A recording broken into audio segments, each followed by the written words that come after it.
অসমৰ ৰাইজ আসসালামু আলাইকুম। মোৰ নাম হ'ল কুদৰত আলী। মই জীৱনত 6 লাখ টকা কমাইছোঁ 27 বছৰত। মই 6 লাখ টকা কামাই পেলাই মই নিজৰ ঘৰখন বনা নাই। এইটো চাই লওক মোৰ ঘৰ। ইটা কিনি থৈছোঁ 2000, নিজৰ ঘৰখন বনা নাই।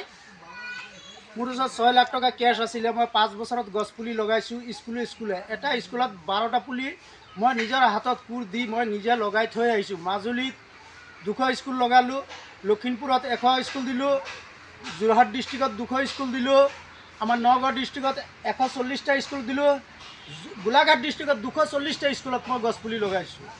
মই চাইকেল মাৰি মই নিজে কষ্ট কৰি মই গছপুলি লগাইছোঁ। মই গছপুলি লগাওঁতে মই বহুত ভাল পাওঁ।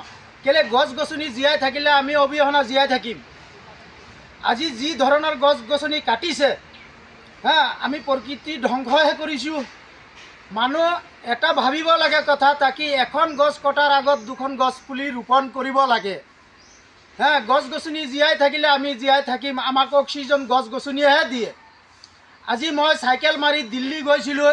এইখন বেনাৰ চাইকেলৰ আগফালে লগাই পেলাই এইটো চাওক। মই দিল্লী গৈছিলোঁ, আপোনালোকে নিউজ পেপাৰ চবত চাইছে চাগে।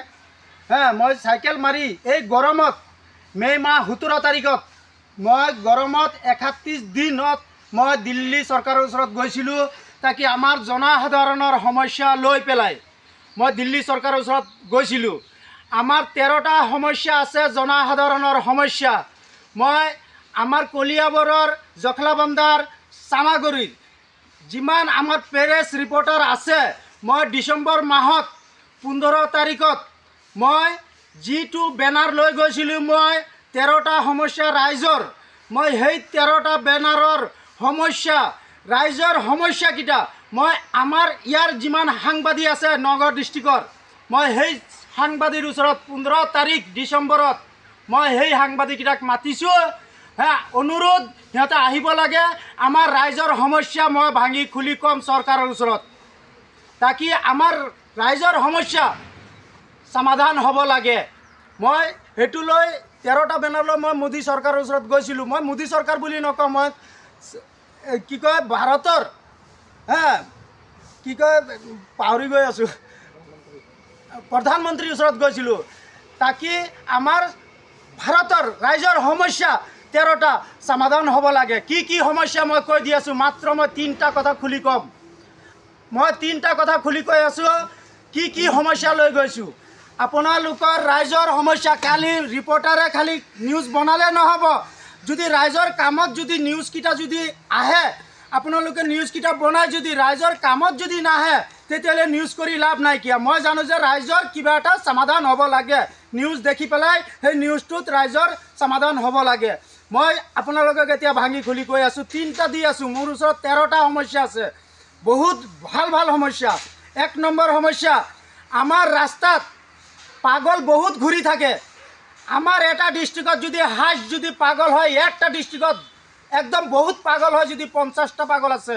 মই জানো 2 বিঘা মাটি চৰকাৰী মাটি, হাৰ ডিষ্ট্ৰিক্টৰ MLA চৰকাৰী মাটি 2 বিঘা লৈ পেলাই 2 বিঘা মাটি লৈ পেলাই তাক এটা জেল বনাব লাগে, এটা ঘৰ বনাব লাগে, তাত কাঠা কম্বল খানা পিনা চব দিব লাগে সেই ডিষ্ট্ৰিক্টৰ MLA। এইটো ভাৰতৰ মেটাৰ হয়। মই সিৰ্ফ অসমত কৈছোঁ। অসমত হ'লে গোটেই ভাৰতত হ'ব। কেলে আজি কি হৈছে, এজন মানুহৰ ঘৰৰ পাগল যদি আপুনি তেজপুৰত বন্ধ কৰে, 2 বছৰ 3 বছৰ গৃহস্থই ৰাখে, ৰাখাৰ পিছত সেই পাগলটোক এৰি দিয়ে। এৰি দিলে কি হৈছে, আমাৰ ইয়াৰ পাগল গৈ ৰাজস্থান পাই যায়, বিহাৰ পাই যায়, বিহাৰৰ পাগল ইয়াত পাই যায়, পাঞ্জাবৰ পাগল ইয়াত পাই যায়। ৰাস্তাত কি কৰে সিহঁতে, ডাষ্টবিনৰ পৰা এইটো সেইটো বুটলি খায়। সেই পাগলক কোনো স্থায়ী নাই। কেলে কেতিয়াবা বাই চান্স কোনোবা হোটেললৈ এটা চিঙাৰা দিয়ে, 12টাৰ ভাতৰ কোনো ঠিকান নাই কিয়া। সেই পাগলটি কি হয়, ঠাণ্ডা ছিজন মাঘ মাহৰ ঠাণ্ডাত জিৰণি চৰাত ইয়াতো মৰি যায়।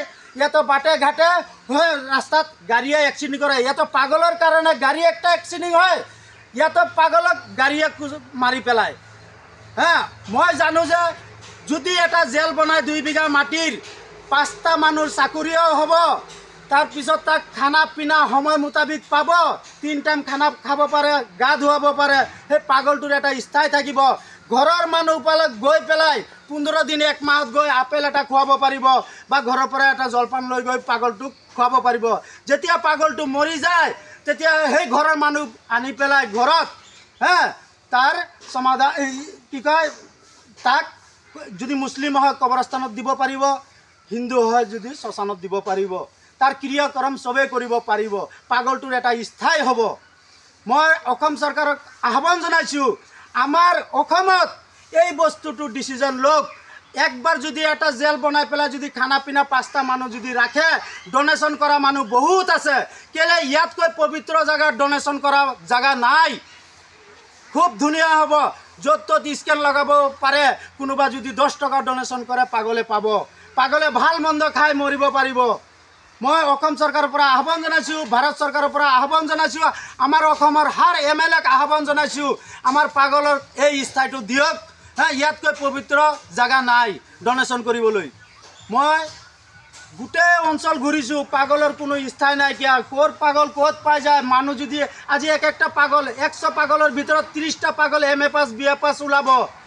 সেইকেইটা এসময়ত মানুহ আছিলে। আজিকালি কি হৈছে, ৰাস্তা ৰাস্তাই জাজবিনৰ পৰা এইটো বুটলি খায়, কোনো তাক সহায় নকৰে। নিজে ভাবক, ইয়াতকৈ পবিত্ৰ জেগা নাই। অসম চৰকাৰৰ পৰা আহ্বান জনাইছোঁ, জিন্দগীত যদি ভাল কাম কৰে যদি এইটো কৰক। ভাল কাম যদি কৰে চৰকাৰে এইটো কৰক। এইটো ডিচিজন লোৱা একদম হকিকত এইটো বহুত ভাল হ'ব। মোৰ ওচৰত 13টা সমস্যা আছে জনসাধাৰণৰ। প্ৰেছ ৰিপৰ্টাৰক মই আহ্বান জনাইছোঁ, ডিচেম্বৰ মাহ 15 তাৰিখে মোৰ ওচৰত আহক। মই 5 দিন আপোনালোকে বেক ব্ৰেকিং নিউজ দেখুৱাল